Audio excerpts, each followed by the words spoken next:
Well, Riley here again, and here is the latest update on Tweety. And so you can hear the noise. Well, that's a classic Corvair flywheel noise, and I'm going to show you how you can tell that. I'm going to slide in here as best I can. I'm going to push the clutch in, and that noise is pretty much going to go away. Okay, that's how you know that it's a bad flywheel. I hear a couple of other little noises in there, but I can't determine what those are until I kind of tear into it a little bit and see what's going on. But I believe that we're onto something here. All right, so the engine, as you can see, it's running a little bit rough, but one of the trans mounts is pretty much non-existent, so that ain't helping things. I did go through the carburetors, so at least it'll idle and run. Now it starts every time. I got 12 volts going to the coil. I just got it hot wired from the battery for now.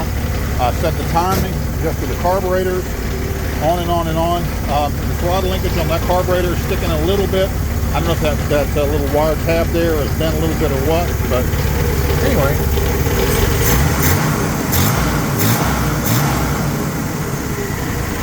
Well, I'm pretty happy with that. As you can see, it's still idling a little fast. But I'll deal with that. But all in all, I think we're off to a pretty good start. The compression check was excellent. You can hear it maybe camming a little bit. It's leaking oil from some places. I'm guessing it's leaking from the top cover pretty good and leaking down on top of the cylinder heads and in the jugs and kind of causing it to smoke. I don't think it's smoking out the tailpipe, so that's a good thing. I got to replace the blower bearing anyway, so I'm going to get to that. I have another housing sitting here. I may have set it over on the workbench, but I've got a 60. Oh, there it is. Got a 66 and later housing with an aluminum hub. I'm going to use that and put a new bearing in it, mainly just because I have that bearing here and I don't have to buy one. So anyway, making slow, steady progress.